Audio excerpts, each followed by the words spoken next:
What would happen if, on the most desolate day of your life, a simple gesture from a total stranger changed everything you thought you knew about your own existence?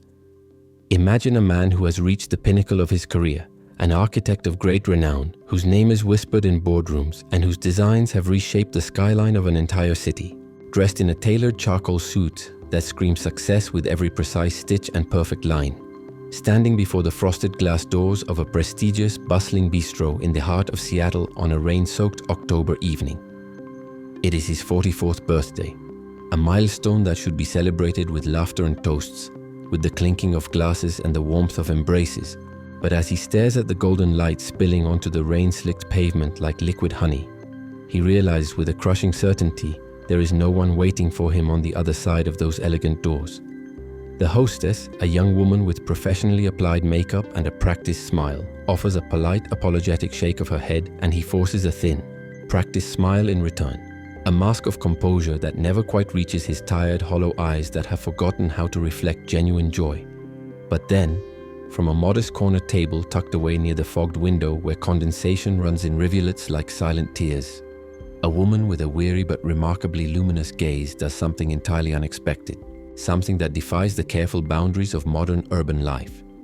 She catches his eye across the crowded room and softly beckons him with a small wave of her hand, a gesture so simple, so unassuming, yet so profoundly brave that it feels like a lifeline thrown across a vast ocean. That silent, compassionate gesture is about to bridge the chasm between two lives forever, connecting two souls who thought they would always walk alone. Stay with us until the very end of this journey, and you will discover why sometimes the most profound wealth is not found in the structures we build with steel and glass, but in the simple human moments we choose to share with open hearts and vulnerable spirits.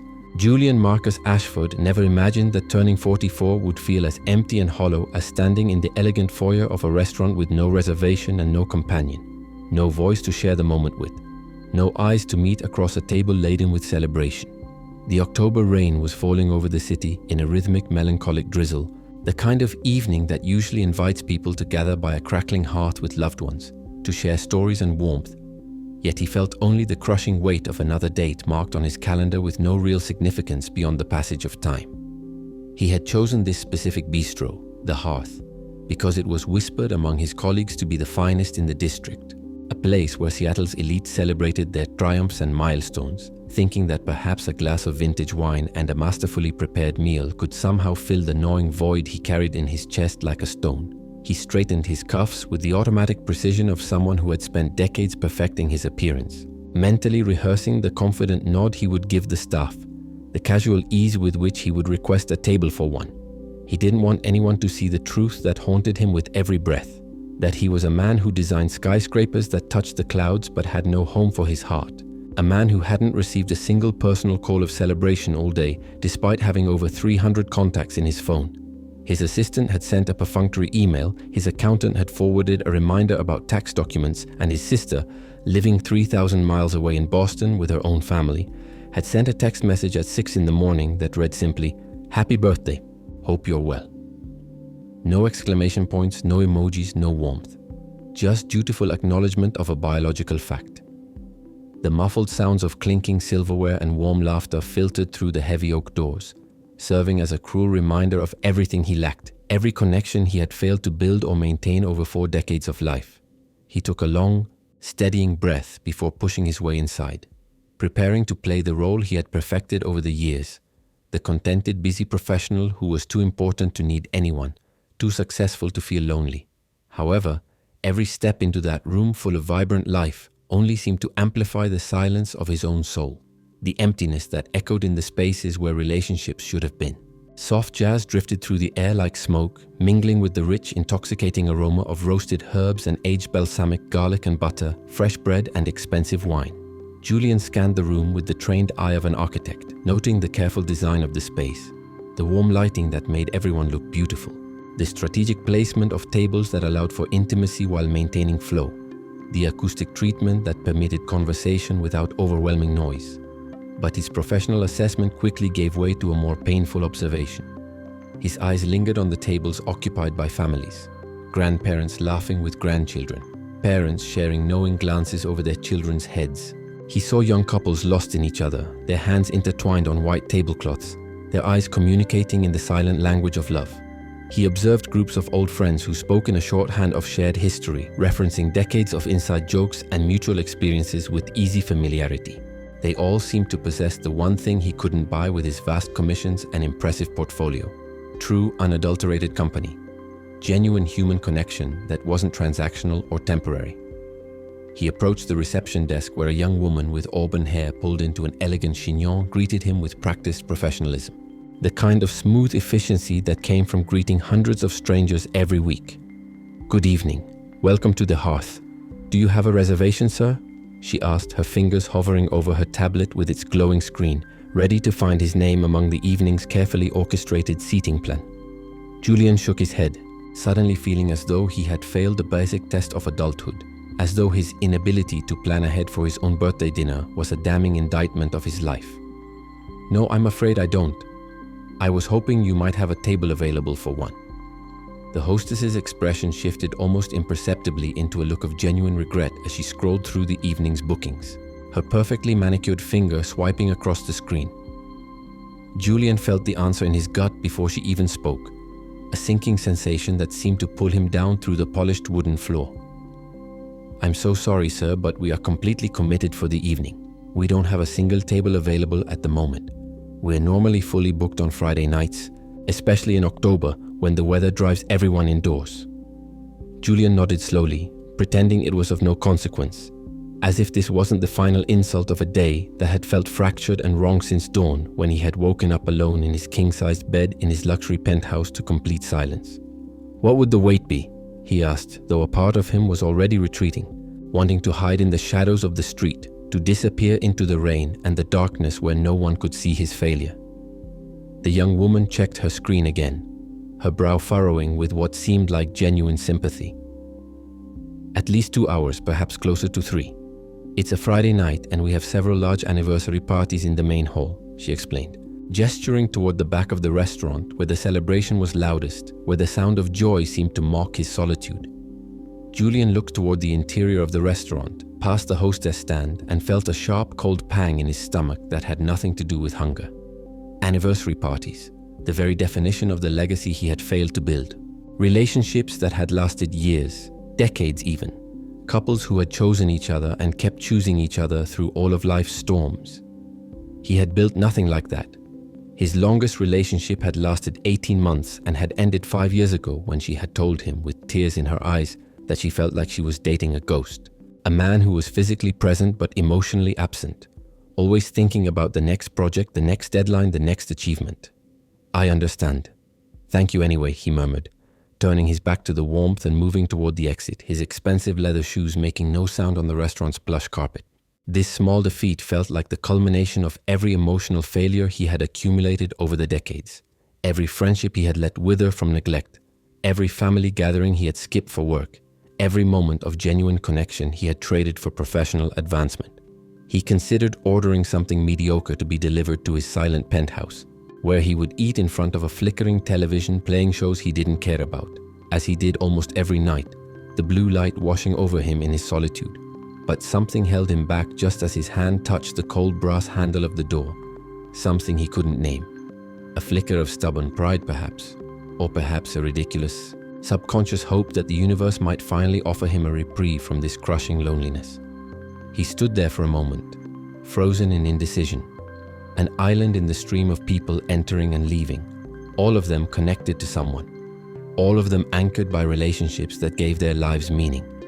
A young couple brushed past him, their hands entwined, the woman whispering something in the man's ear that made him throw back his head and laugh with uninhibited joy.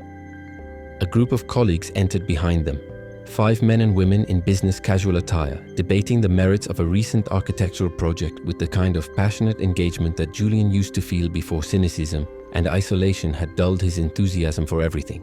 And then there was he, Julian Marcus Ashford, the man whose blueprints defined the city skyline, whose firm employed over 100 people, whose designs had won prestigious awards and been featured in architectural magazines around the world, but who couldn't find a place for himself at a single table on his birthday. At 44 years old, standing in that foyer with the sounds of other people's happiness washing over him, He realized with brutal clarity that he had built an empire of glass and steel, yet he hadn't built a single relationship that could withstand the test of a Friday night.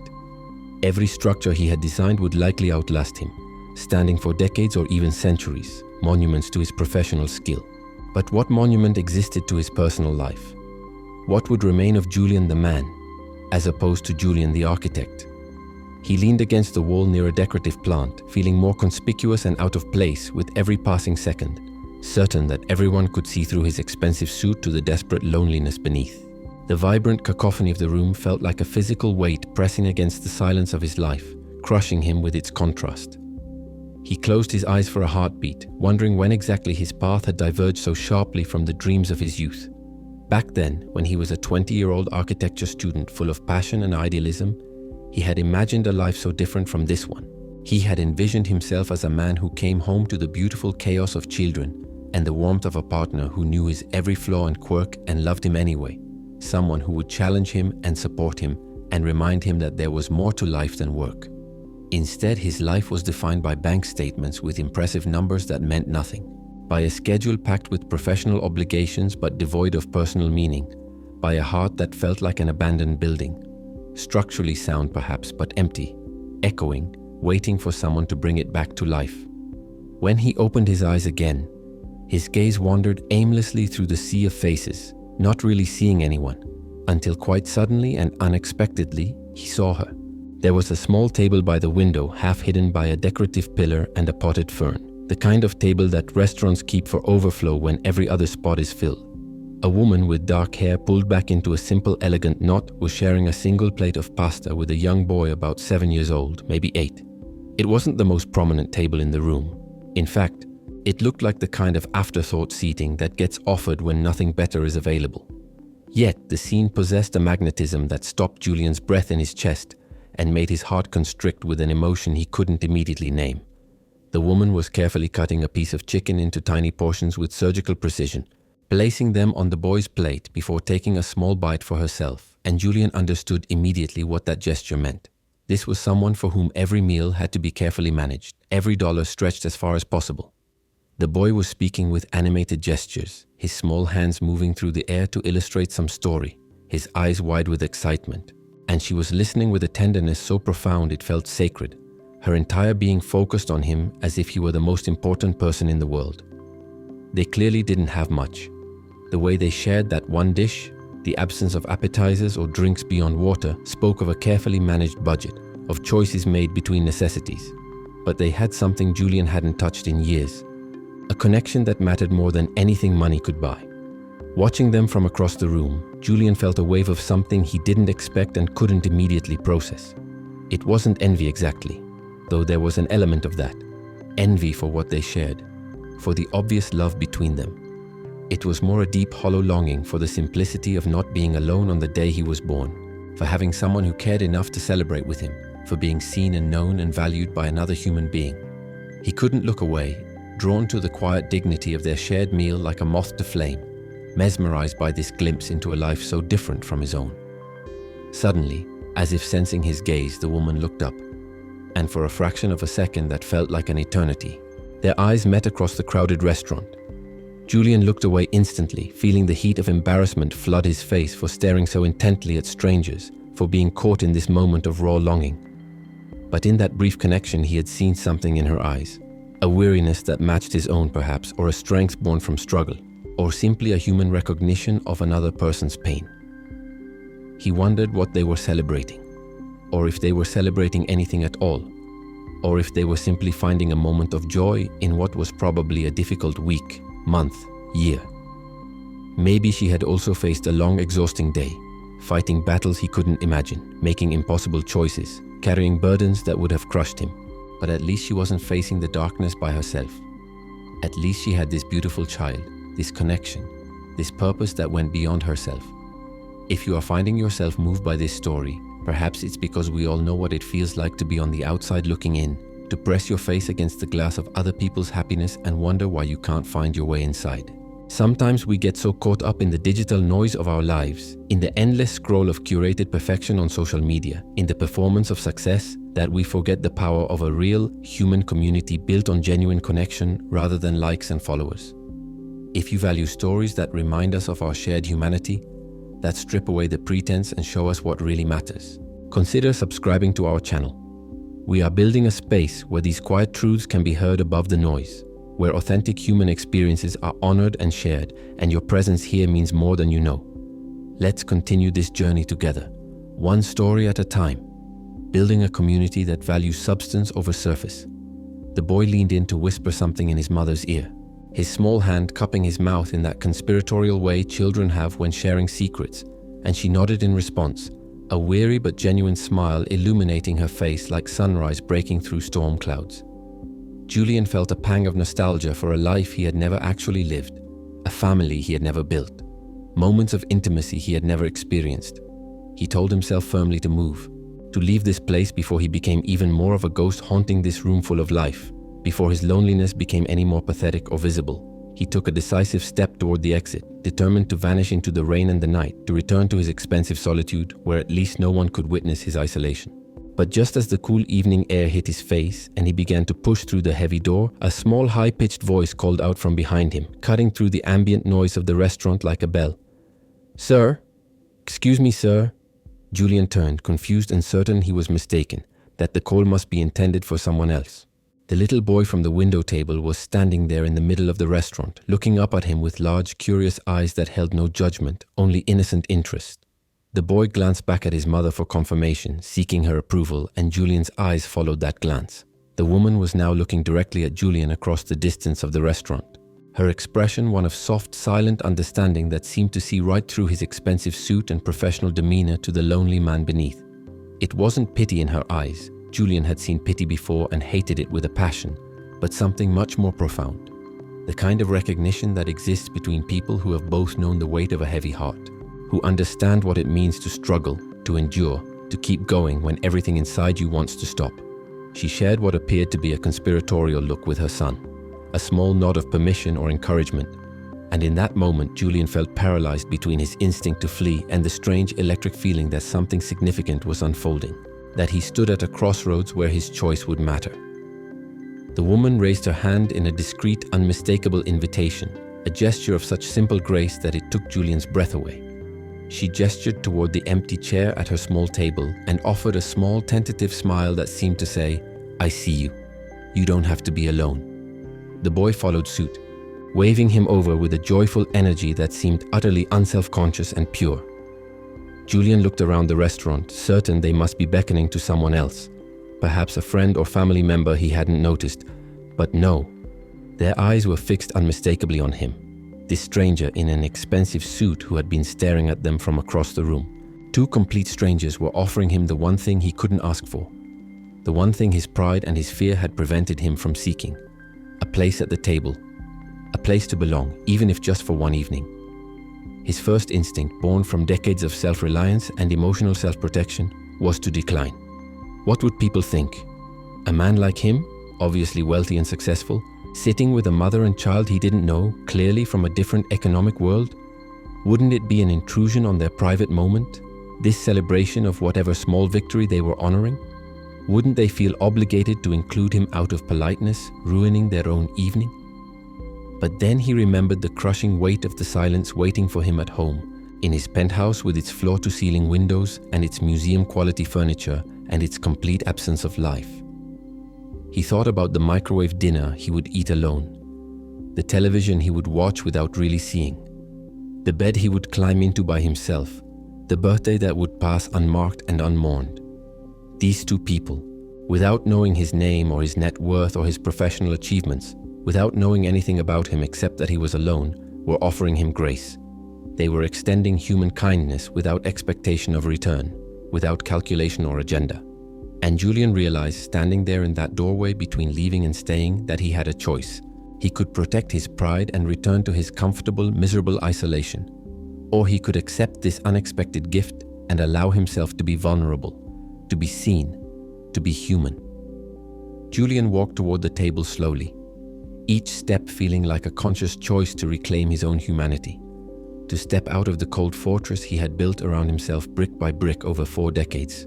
The woman straightened her posture as he approached, and the boy was practically vibrating with excitement, bouncing slightly on his seat. Up close, Julian could see the details he had missed from across the room.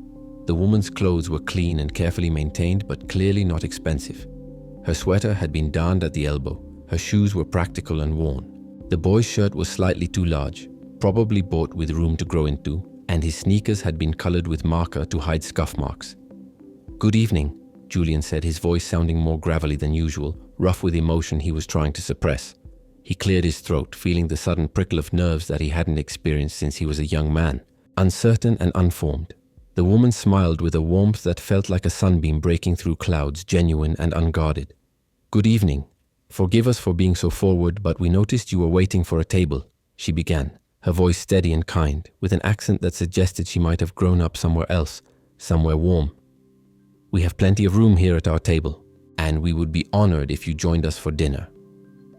Julian blinked, stunned by the ease and grace with which she spoke the truth they both knew. That she had seen his rejection, his loneliness, his isolation, and rather than looking away politely as most people would, she had chosen to act. "I wouldn't want to interrupt your dinner," he replied automatically, though his heart was already pulling out the chair, already imagining sitting down, already craving this connection. "You're clearly celebrating something special, and I don't want to intrude on your privacy." The boy shook his head vigorously, his dark hair flopping across his forehead. "You aren't interrupting anything. Look, this chair is just sitting here doing nothing anyway," he declared with the irrefutable logic of childhood, gesturing to the empty seat. The woman laughed softly at her son's reasoning, a sound like wind chimes, light and musical. "I'm Elena Martinez, and this is my son Leo," she said, extending a hand across the table. Her hand was warm and firm when Julian took it, the hand of someone who worked hard with her hands and didn't complain about it, calloused but gentle.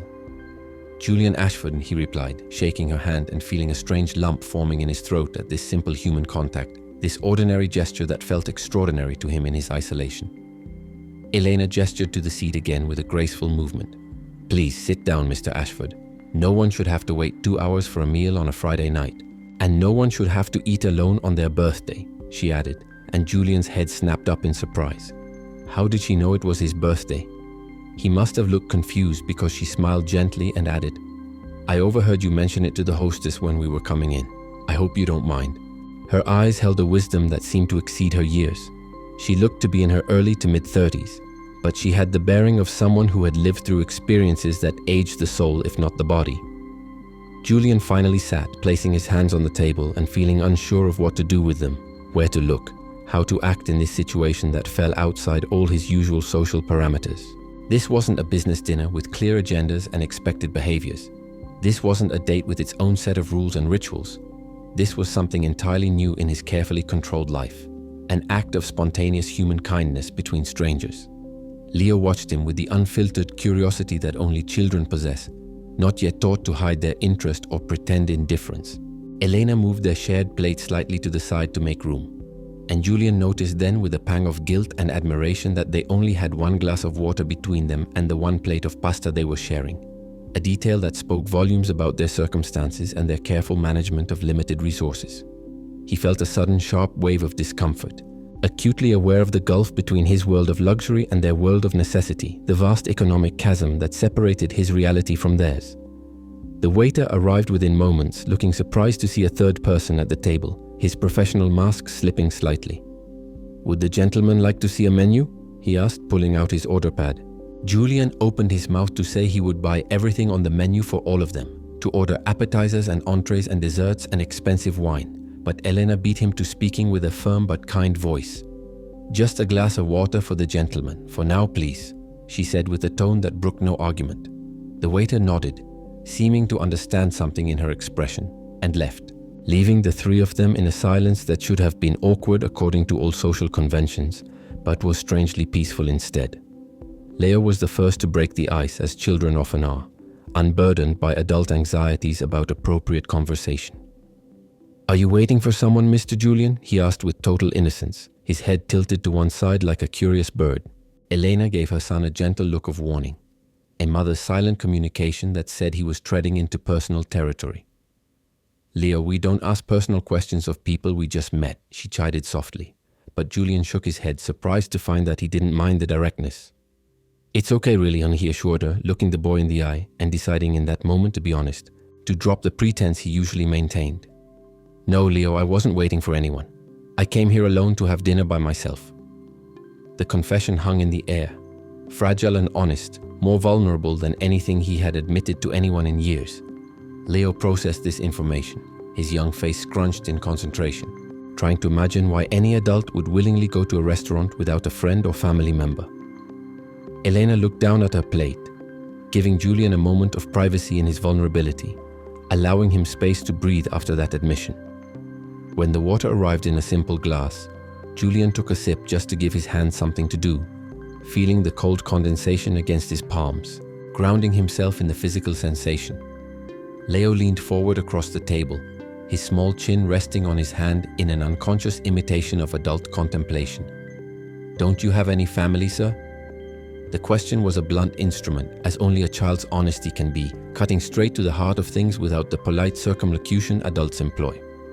Elena closed her eyes briefly, clearly wishing she could steer the conversation elsewhere, away from what was obviously painful territory.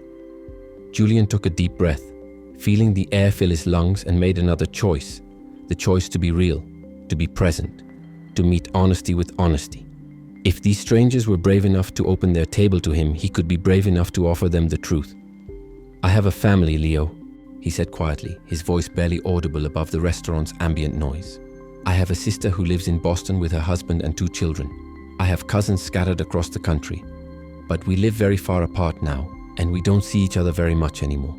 We don't really know each other the way families should." Elena looked up at his words, and their eyes met again across the small table.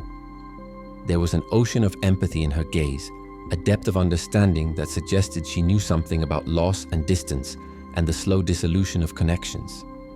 "Sometimes the family we choose is closer than the one we are born with," she murmured, almost to herself, as if sharing a hard-won piece of wisdom. She blushed slightly, as if surprised she had spoken the thought aloud, revealing something of her own story, and took a sip of her water. Leo nodded seriously, as if he understood perfectly the weight of those words despite his young age. "My mom says that our neighbor Mrs. Chen is family even though we're not related by blood because she watches me after school and teaches me Chinese characters," he offered, his contribution to the philosophy of chosen family.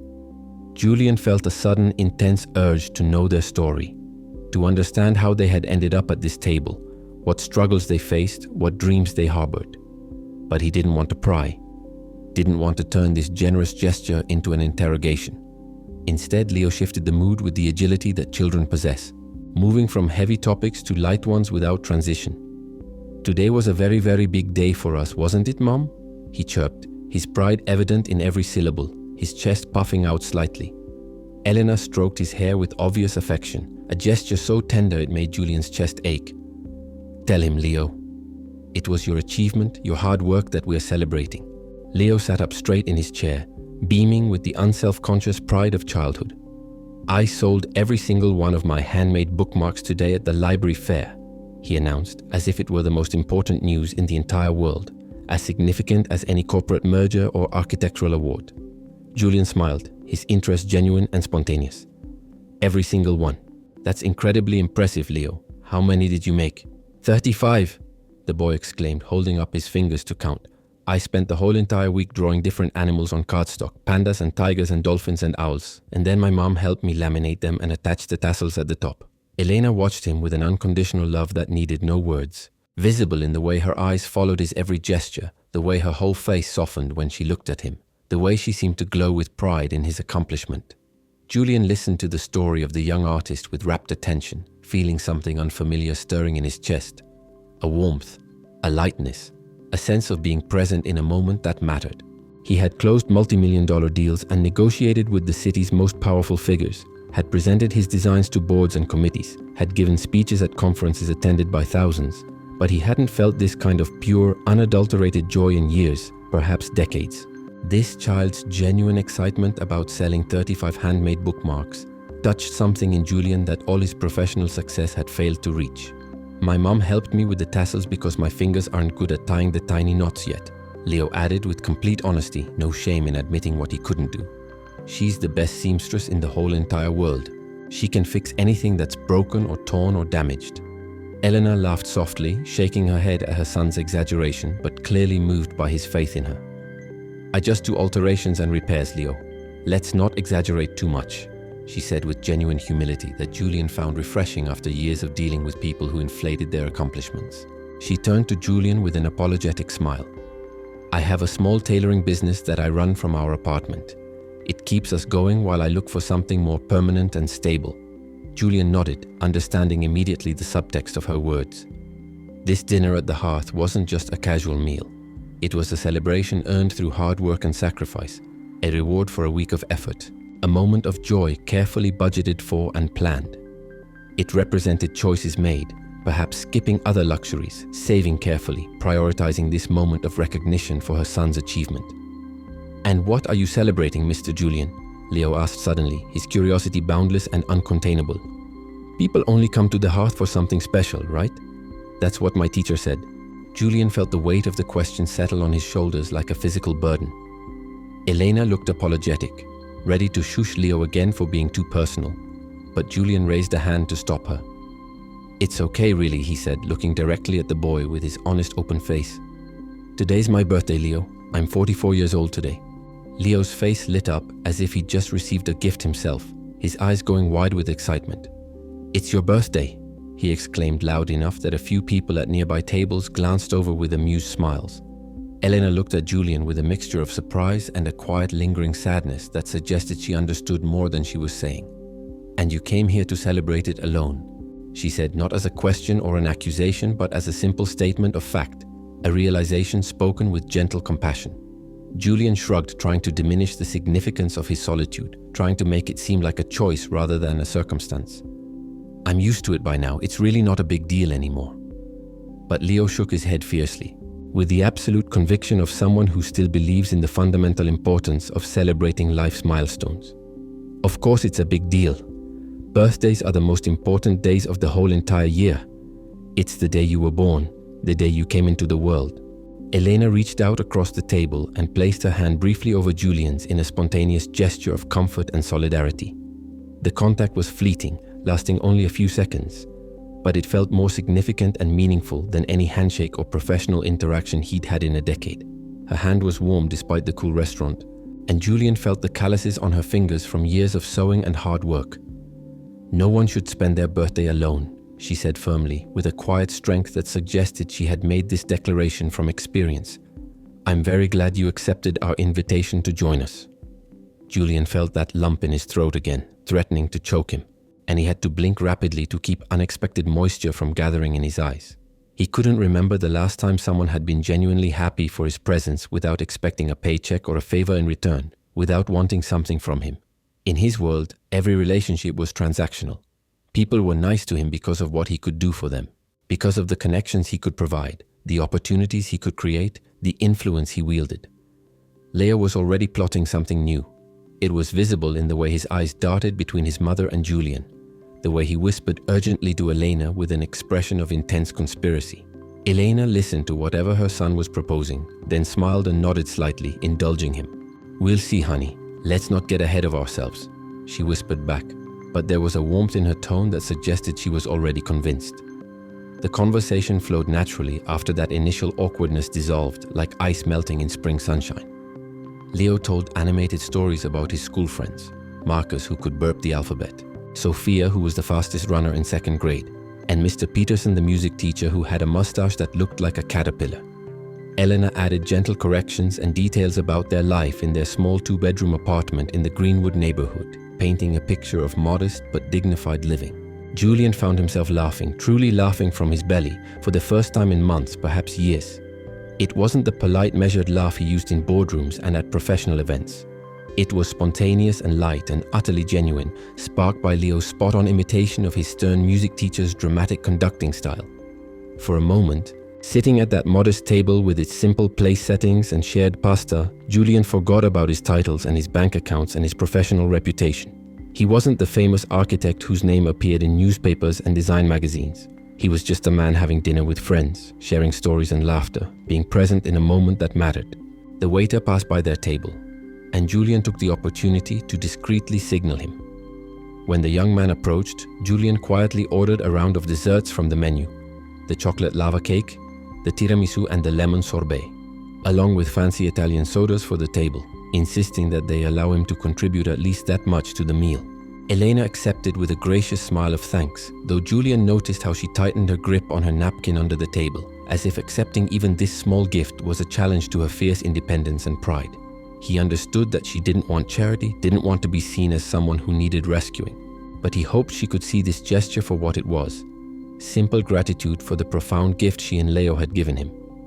Leo was busy drawing figures in the condensation on his water glass, creating little stick figure people with his finger, when Julian decided to ask a question that had been hovering in his mind like a bird waiting to land. He knew he was entering potentially sensitive territory, but his curiosity and his growing connection to these two people pushed him forward. "And Leo's father?" he asked carefully, keeping his voice low and gentle. "Is he working tonight, unable to join you?" Elena took a deep breath, her shoulders rising and falling, and looked out the window at the rain that had started falling again, watching the drops race down the glass for a long moment before answering. Leo stopped playing with his glass immediately, his body language shifting in an instant from playful to still, and Julian immediately regretted asking. "My husband Raphael passed away 3 years ago," she said finally, her voice steady but quiet, each word carefully controlled. "It was a sudden illness, very aggressive. The doctors said it was a rare form of leukemia. From diagnosis to the end was only 4 months." Julian felt a sharp pang of regret stab through his chest. "I'm so sorry for asking. I shouldn't have pried into your personal life." But Elena shook her head, her dark hair catching the light. "Don't be sorry. It's been long enough now that we can talk about him without falling apart," she said with a strength that Julian immediately admired, a resilience that spoke of hard-won survival. "And it's good to talk about him, to keep his memory alive. Isn't it, Leo?" Leo took his mother's hand across the table, his small fingers intertwining with hers. "My dad was a hero," the boy said with a mix of pride and sorrow that was heartbreaking to witness in someone so young. "He was the best dad ever in the history of dads. He taught me how to ride a bike and how to make paper airplanes that fly really far." Elena kissed the top of Leo's head with infinite tenderness. "He was indeed the best, and he left me with the best son anyone could ever ask for."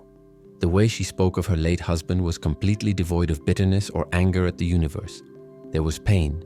Yes, Julian could see it in the way her eyes glistened slightly, in the way her voice wavered on certain words.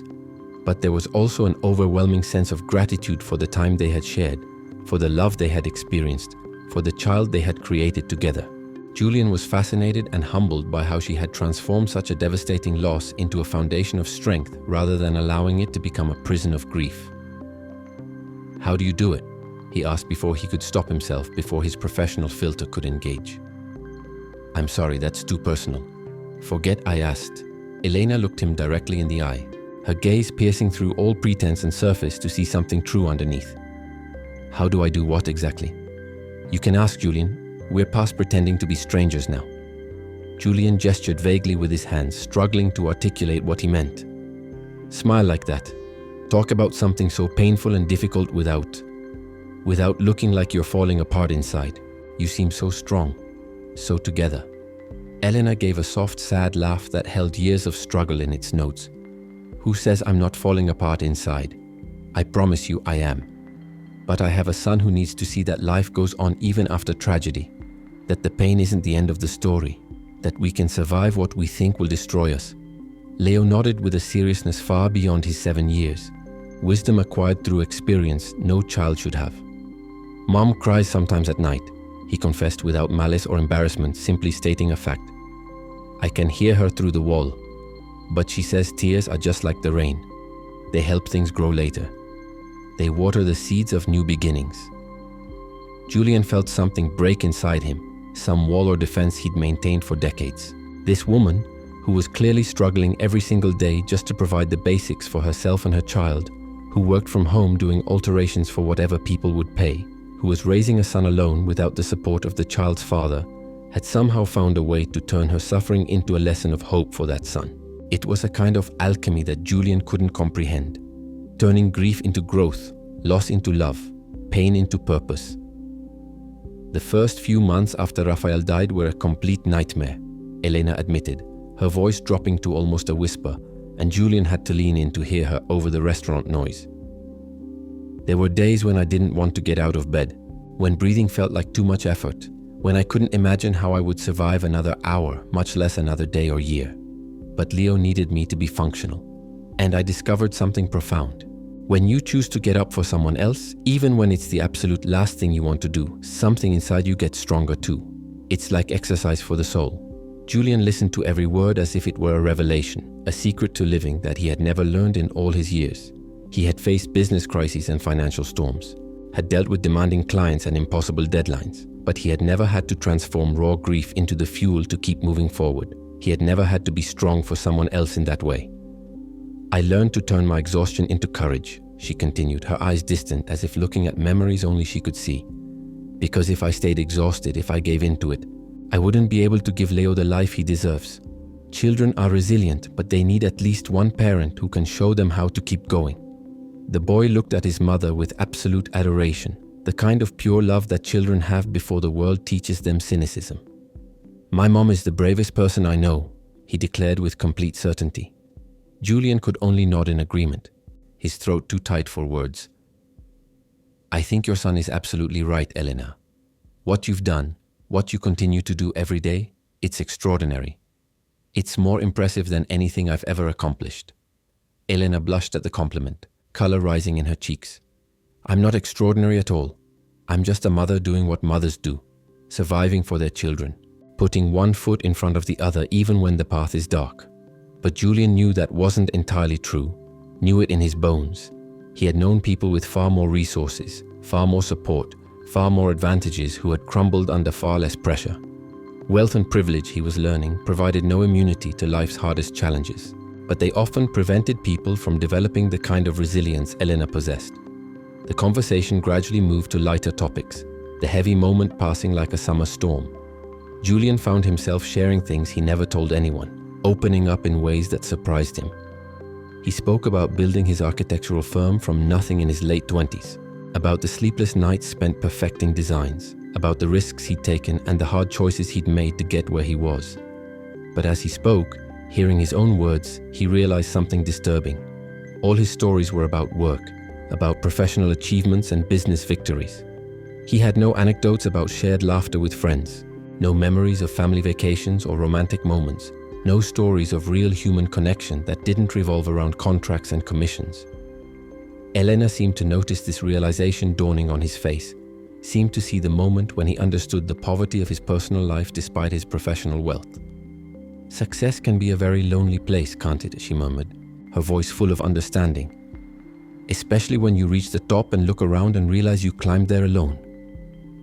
"I didn't realize just how lonely it was until tonight," Julian admitted, his voice barely audible above the ambient restaurant noise.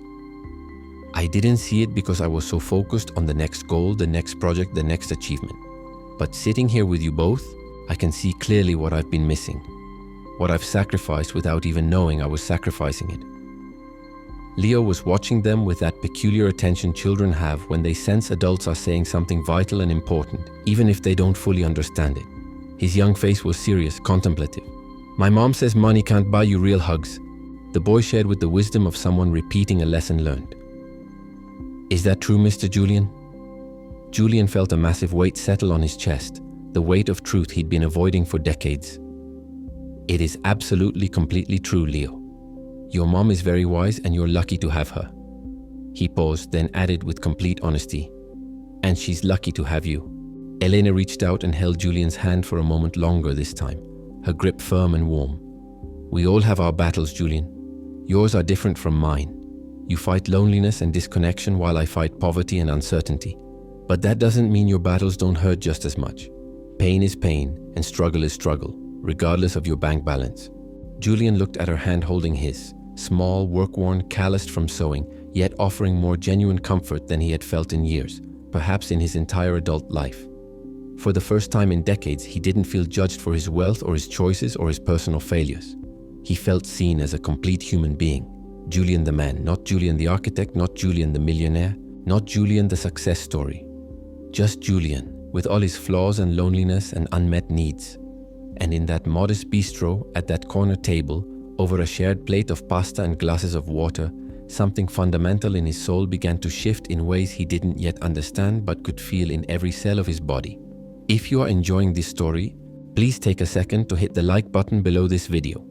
It helps us reach more people who might need to hear this message today, who might be feeling alone or disconnected, or wondering if genuine human connection is still possible in our modern world.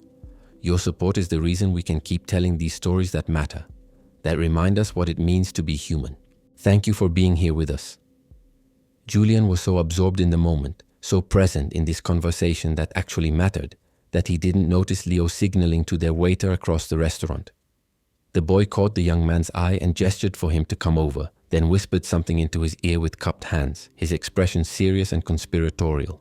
The waiter's face broke into a warm, understanding grin, and he nodded enthusiastically before hurrying away toward the kitchen, leaving Leo looking pleased with himself. Eleanor was busy telling Julian about the old Singer sewing machine she'd inherited from her grandmother, her face animated as she described the beautiful piece of equipment. Abuela Carmen brought it with her from Mexico City in 1962, carrying it on the bus the whole way.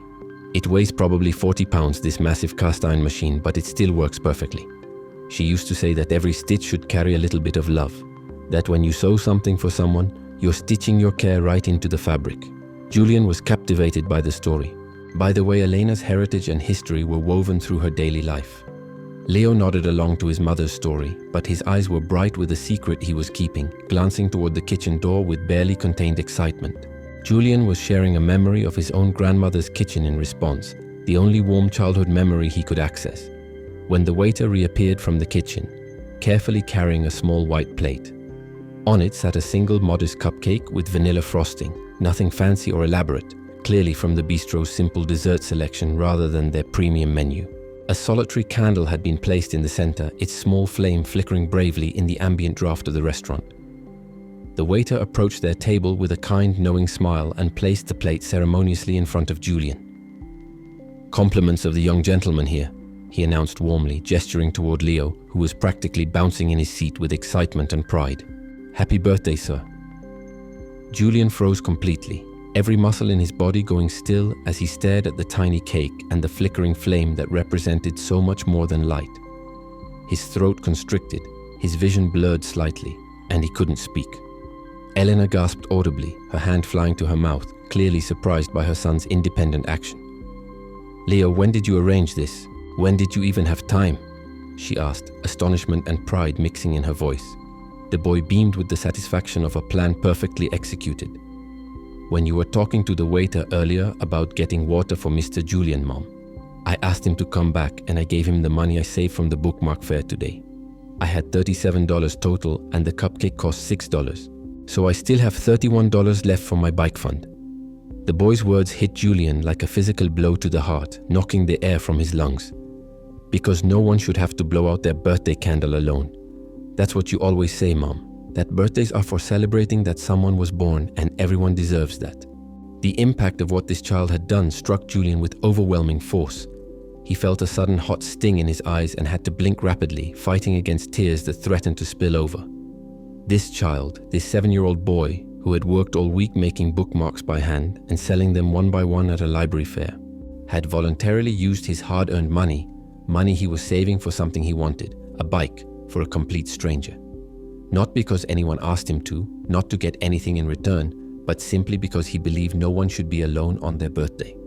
"Leo, you didn't have to do this," Julian started, his voice trembling uncontrollably, breaking on the last word. He had to stop and clear his throat, had to fight for composure.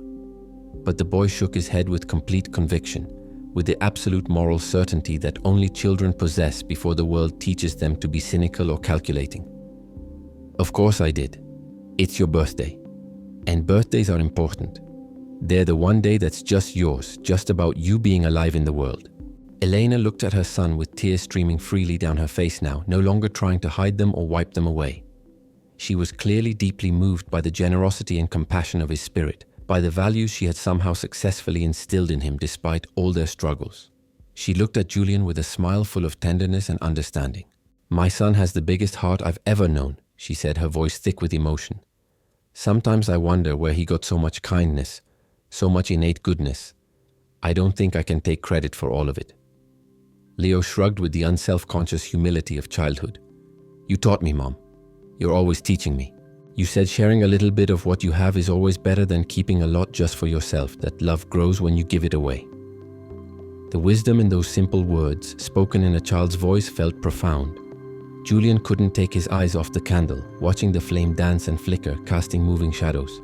The restaurant around them seemed to grow warmer, more intimate, the noise fading until all he could hear was his own heartbeat and Leo's breathing and Elena's soft sounds of emotion. For his entire adult life, spanning more than 2 decades, he had wished for material goals on his birthdays when he bothered to acknowledge them at all: more prestige, bigger contracts, more influence, another award to add to his collection. He had measured his life in achievements and acquisitions, in square footage and dollar amounts. But in that transformative moment, with that tiny cupcake that probably cost less than the tie he was wearing, with these 2 beautiful people who had nothing materially but everything spiritually, he only wished for one thing with all his heart: to never forget how it felt to be truly seen, truly known, truly valued as a human being rather than as a professional title or a bank account. He wished to never return to being the cold, empty, isolated man he had been just 2 hours ago when he walked through that door. He opened his eyes, which he hadn't realized he'd closed, and looked at Leo with so much gratitude it felt like it might burst from his chest. "I've made my wish," he said solemnly, his voice barely above a whisper. "The most important wish of my entire life." He took a breath and blew out the candle gently. A thin ribbon of smoke curled gracefully into the air, carrying his wish up into whatever universe might be listening. A few people at nearby tables, who had been surreptitiously watching this emotional scene unfold, broke into a small, spontaneous round of applause that rippled through their section of the restaurant. An elderly couple at the next table were both wiping their eyes. A group of women on a night out were smiling at Leo with approval. Leo cheered loudly, throwing his hands up in celebration, and Elena clapped with tears still running down her face, not bothering to hide them anymore. Julian sat there at that table, unable and unwilling to stop the tears that finally escaped his own eyes and rolled down his cheeks unchecked. He didn't care anymore who saw him, who witnessed this moment of complete vulnerability. His professional mask had crumbled entirely, and he discovered he didn't want to rebuild it. "Thank you," he whispered, looking at both Elena and Leo. "No one has ever done something so completely selfless for me in my entire life. This is the most meaningful gift I've ever received." Leo got up from his chair and walked around the small table to where Julian sat. Without hesitation or self-consciousness, the boy wrapped his small arms around Julian's shoulders in a brief but heartfelt embrace. It was a simple gesture, the kind of spontaneous hug children give freely, but it felt like it contained all the warmth and acceptance in the entire world. Julian's arms came up automatically to return the hug, and for those few seconds he felt more connected to another human being than he had in decades. When Leo returned to his seat, Julian wiped his eyes with his cloth napkin, no longer caring about maintaining composure or protecting his image. "I'm sorry for being so emotional," he rasped, his voice rough. "It's just been such a very long time since I felt like I belonged anywhere, like I mattered to anyone outside of what I could do for them professionally." Elena reached across the table and took his hand again, squeezing it firmly. "Don't apologize for feeling, Julian. Please don't ever apologize for that. Tears are just another way to show courage, another way the heart speaks when words aren't enough." Leo carefully cut the small cupcake into 3 equal pieces using his fork, dividing it with the precision of someone performing an important ritual. He distributed the pieces, making sure everyone had exactly the same amount, and they ate in comfortable silence. It was a simple vanilla cake, probably made from a mix in the restaurant's kitchen, nothing like the elaborate desserts Julian usually consumed at high-end establishments. But to Julian in that moment, it tasted like hope incarnate. It tasted like a new beginning, like the first meal of a completely different life.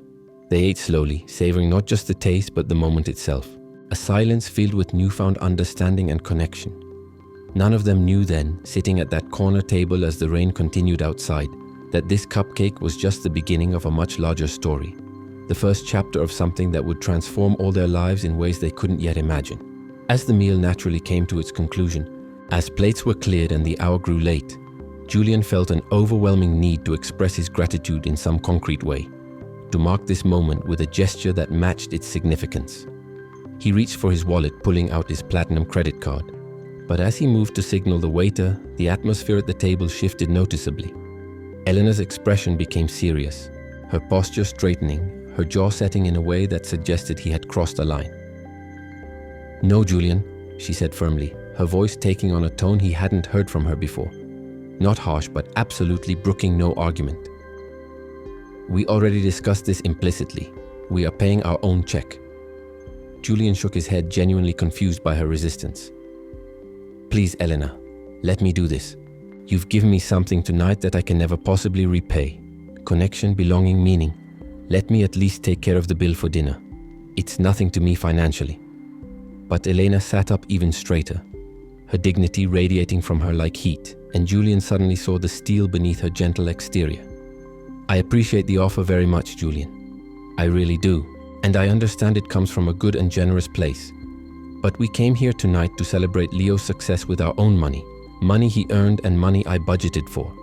If you pay the bill, you take that away from him. You make it about your wealth instead of about his achievement." Julian realized he had made a mistake, though he wasn't entirely sure why. What seemed like generosity was offensive. "I didn't mean to offend you. I just wanted to say thank you, to give something back after everything you've given me tonight." His confusion was genuine. In his world, picking up the check was how you showed appreciation and respect. Eleanor's voice became gentler, but remained firm, her words carefully chosen. "I know you didn't mean any offense, and I'm not angry. But you have to understand something important. We don't need charity, Julian. What we need is respect. And respect means acknowledging that we can take care of ourselves, that we have our own resources and our own dignity." Julian slowly put his credit card away, feeling humbled and educated. "You're absolutely right, I'm sorry. I didn't think about it that way. I approached it like a business transaction when it's clearly so much more than that." Elena softened her expression, reaching out to briefly touch his hand. "Don't be sorry for the impulse. I know it comes from genuine kindness, but let me tell you what I learned when I lost everything after Raphael died and suddenly found myself a widow with a young child and no clear path forward." Julian leaned in, listening intently. "When you become a widow with a young child, when everyone knows you're struggling, everyone wants to help," she continued, her voice taking on the quality of someone sharing hard-won wisdom. "And at first, in those terrible early days, you take it because you're drowning and you'll grab any lifeline. The church brought meals, neighbors paid for things, Raphael's co-workers sent money. And I was grateful, desperately grateful. But eventually, you realize something crucial. If you keep taking and never giving, if you keep accepting help without ever standing on your own feet, you lose the ability to see yourself as capable. You become defined by your need rather than your strength." Julian hung on every word, understanding dawning. "I want Leo to grow up seeing his mother win her own battles," Elena explained, glancing at her son with fierce love. "Not just sitting around waiting for someone to save her, not being a charity case, but being someone who works hard and earns what she has. That's the inheritance I want to give him. The knowledge that he comes from strength, not weakness." Julian felt a profound admiration washing over him, a respect deeper than any he'd felt for business associates or fellow architects. "But there is one thing you can do for us," Elena added, her expression softening into a smile. "Something that doesn't cost a single cent." Julian leaned in eagerly. "Anything, name it." Eleanor's smile grew warmer. "Accept this dinner as our birthday gift to you. This moment we've shared, this connection we've made, that is what we are giving you tonight.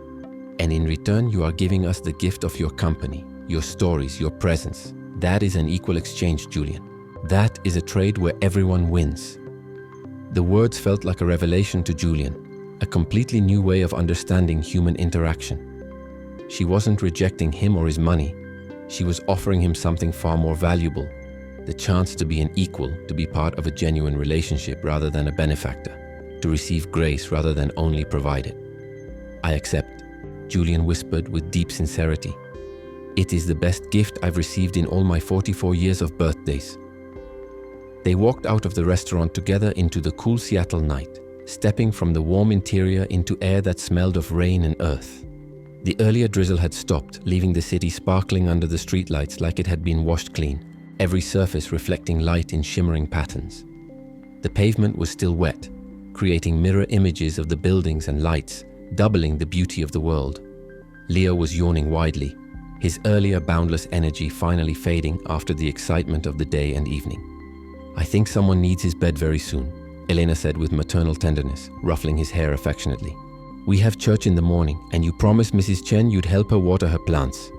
Julian felt a sudden sharp anxiety grip his chest like a vice. He didn't want this to end. He didn't want to go back to his empty penthouse with its designer furniture and its suffocating silence. He didn't want to return to being alone after having felt for just a few hours what it was like to belong somewhere, to matter to someone. "Wait," Julian said, perhaps a bit too urgently, causing both Elena and Leo to turn back. Would it be all right if I asked for your phone number? I don't want to lose touch with you both. I know we just met, but this evening has meant more to me than I can express." Elena hesitated, and Julian could see the caution of a single mother flickering in her eyes, the necessary wariness of a woman who had to protect herself and her child from potential harm. "We hardly know each other, Julian. You seem like a good man, but Leo interrupted, tugging on his mother's sleeve. "Please, Mom. Mr. Julian is our friend now. He's nice and he's lonely, and we can't just leave him all alone." Elena looked down at her son, then back at Julian, seeming to search his face for something. Whatever she saw there must have satisfied her because she smiled. "Well, if Leo says so, and because I do think you're a good person, Julian. I'm generally a good judge of character. I have to be." As they exchanged numbers, typing them carefully into their phones, Julian felt a wave of relief so intense it made him slightly dizzy. He saved her contact information as Elena and Leo the hearth, so he would never forget where his life had begun again, where he had been rescued from himself. He offered to drive them home, explaining that he had his car parked nearby, and after a moment of visible internal debate, Elena accepted, noting that it was late and the buses ran infrequently at this hour, and she didn't want Leo falling asleep on public transportation. The drive to their neighborhood was quiet but comfortable, a peaceful silence rather than an awkward one. Julian drove slowly despite the empty streets, wanting to savor the feeling of having people in his car who cared about him as a person, wanting to extend this evening as long as possible. The radio played softly, some classical station, and Leo dozed in the back seat, his head resting against the window.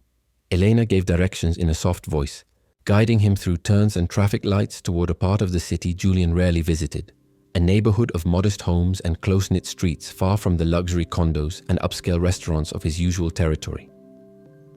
"We almost didn't go to the hearth tonight," Elena confessed quietly as they turned onto her street, her voice barely audible above the radio. "I was so exhausted after working all day on alterations, and I wasn't sure we could afford it even as a treat. But something told me we had to go, that we needed to stay. Like there was a reason, a purpose we were meant to fulfill." Julian felt a shiver of recognition run down his spine. "I felt exactly the same way. I was halfway out the door, ready to just go home and forget the whole thing, when I heard Leo call out to me. Something made me stop and turn around." They pulled up in front of a small house with weathered siding and a green door that badly needed repainting. It was modest but well maintained, with flower boxes in the windows even though it was October and nothing was blooming. "This is us," Elena said with a note of pride in her voice. "It's not much, but it's ours. Well, we rent it, but it feels like home." Julian helped them out of the car, holding the door like the gentleman his mother had raised him to be. Leo, barely awake, gave him one last sleepy hug that squeezed Julian's heart. "Will we see you again, Mr. Julian?" the boy asked through a yawn, his eyes struggling to stay open. Julian looked at Elena, who nodded her permission and agreement. "I would like that very much, Leo.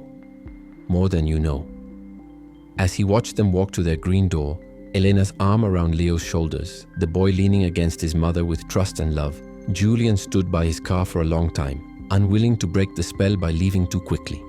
He watched until they were safely inside, until the porch light went off, fixing this image in his memory. Then, finally, he drove back to his luxury apartment on the other side of the city, through streets that felt different now, past buildings that seemed less impressive than they had that morning. But for the first time in years, his apartment didn't feel like a prison when he walked through the door.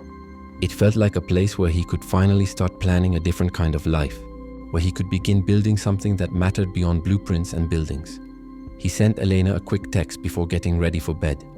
"I'm home safe. Thank you again for the most unforgettable night of my life. You and Leo gave me something I didn't even know I was missing." Her reply came just a few minutes later, probably sent after she tucked Leo into bed. "We are safe too. Leo is already asleep, but he made me promise we'd see you soon. He says you're family now. Happy birthday, Julian. May this year be your best one yet." Julian read those words over and over. He says you're family now, and felt something fundamental shift in his chest. He had spent his entire adult life building monuments to himself, but he had never built a family. Maybe it wasn't too late. Maybe 44 wasn't the end of his story, but the beginning. Over the course of the next 12 months, Julian's life transformed in ways he never could have imagined that rainy October night. His schedule was still demanding, his meetings were still long and sometimes tedious. His projects were still massive undertakings that required intense focus and expertise. But his priorities had fundamentally shifted, reordering themselves around what actually mattered. He spent his weekends at the house with the green door that he eventually helped Elena repaint a fresh, cheerful shade of forest green that Leo had chosen. He helped Leo with his math homework at the kitchen table, learning patience as he explained fractions and word problems. He learned how to cook simple, hearty meals alongside Elena, who taught him that food made with care tasted better than anything a five-star restaurant could produce. He didn't give Elena money directly. She had made her boundaries clear and he respected them. But he used his extensive professional connections to help her find better clients for her tailoring business. Corporate clients who needed alterations for their employees' uniforms. A boutique that needed a skilled seamstress for custom work. He always made sure it was her talent and skill that won the work, not his influence, preserving her dignity while opening doors. He became Uncle Julian to Leo, and every single time he heard that name, his heart felt a little more whole, a little more healed. The boys started calling him that naturally without prompting about 2 months into their friendship, and Julian had to excuse himself to the bathroom to cry tears of joy at being claimed by this child. He attended Leo's school plays and soccer games, cheering louder than anyone else in the stands. He was there for Elena when she had particularly difficult days, listening when she needed to talk, offering silent companionship when words weren't needed. He realized that for 43 years he had been building monuments to himself, impressive structures that would bear his name and outlast his life, buildings that proved he was important and successful and talented. But in his 44th year, he had finally started building a home in the truest sense.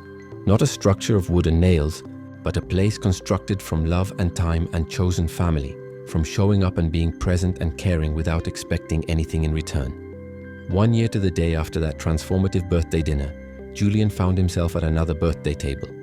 But this time the setting was completely different.